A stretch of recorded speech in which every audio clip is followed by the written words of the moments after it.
50 ரூபா கொடுத்தா கடையிலே கிடைக்க போகுது அப்படின்னு நம்ம நினைக்கிறனால தான் ஈஸியாக வீட்டில் செய்யக்கூடிய எந்த ஸ்நாக்ஸ் ஐட்டமும் நம்ம செய்கிறதே இல்லை. நம்ம கையால் நம்ம வீட்டில் நம்ம குழந்தைங்களுக்கு இந்த மாதிரி ஸ்நாக்ஸ் செஞ்சு கொடுத்தோம்னா கண்டிப்பாக அவங்களுக்கு பிடிச்சி சாப்பிடுவாங்க. அப்படி ஒரு பொட்டலம் ஐட்டம் தான் பார்க்க போகிறோம். என்னடா அது பொட்டலம் ஐட்டம்னா எங்கள் ஊரில் அப்படி தான் சொல்லுவோம். அந்த பொட்டலம் என்ன பொட்டலங்கிறது இப்போ பார்த்துடலாம் வாங்க. வெங்காயம் இருக்கு இல்லையா, இந்த நீல வாக்கில் வெட்டணும்.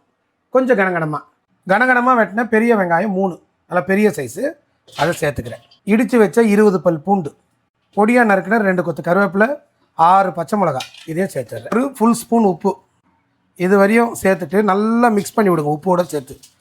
இதில் வந்து அந்த ஈரம் வரணும், எதுலேருந்து வெங்காயத்துலேருந்து உப்போடு கலந்து நல்லா ஈரம் வர வரைக்கும் பிசைஞ்சிட்டே இருங்க.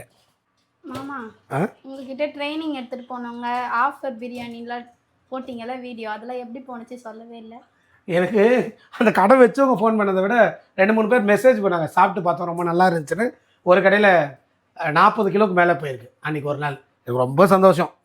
தண்ணி விட்டுருச்சு தெரியுதா, இந்த மாதிரி வந்துடும். இதில் 1 கப்பு கடலை மாவு, 1/4 கப்பு அரிசி மாவு, நல்லா தாராளமாக பெருங்காயம், ஒரு 2-3 பிஞ்சு குக்கிங் சோடா, கொஞ்சம் காரமாக பண்ணுறேன், 1 ஸ்பூன் மிளகாத்தூள், நல்லா பிணைங்க. இதுவே உங்களுக்கு பிணைஞ்சிக்கிட்டே இருக்கணும். இதில் இருந்தே உங்களுக்கு எவ்வளோ தூரம் டைட் ஆகுதுன்னு பாருங்கள். இந்த மாதிரி நல்லா பிணைஞ்சிங்க. அடுப்பு பற்ற வச்சு எண்ணெய் சூடாகட்டும். இந்த எண்ணெய் சூடாகிற வரைக்கும் இதுக்கு டைமு பார்ப்போம். இது பாருங்கள் அப்படியே ஈரம் வந்துனே இருக்குது பாருங்கள். பாருங்கள் பிடிச்சா புடி நிற்கிது. ஓகே, சும்மா லைட்டாக, ரொம்ப இல்லை, லைட்டாக தண்ணி தெளிச்சிக்கலாம். இதில் சோம்பு விருப்பப்பட்டால் போட்டுக்கலாம், நீங்கள் ரொம்ப போடக்கூடாது. அங்கே ஒன்று இங்கே ஒன்றுன்னு கிடச்சா நல்லாயிருக்கும். நான் எங்கள் வீட்டிலே எடுத்துங்களேன்.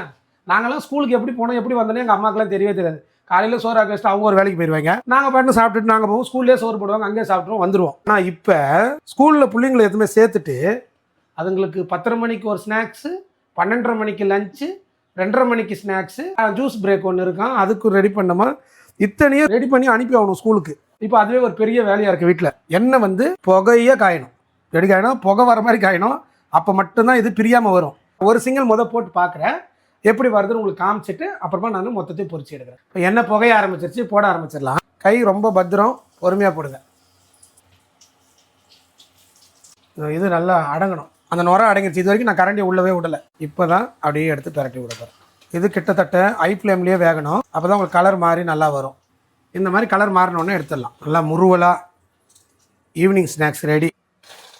நல்லா கடக்கு முடக்கணு சத்தத்தை பொட்டலம் ரெடி ஆயிடுச்சு.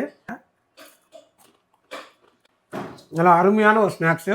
முக்கியமாக எங்கள் அம்மாக்காக தான் பண்ணேன், அவங்க கிட்ட கேட்போம்.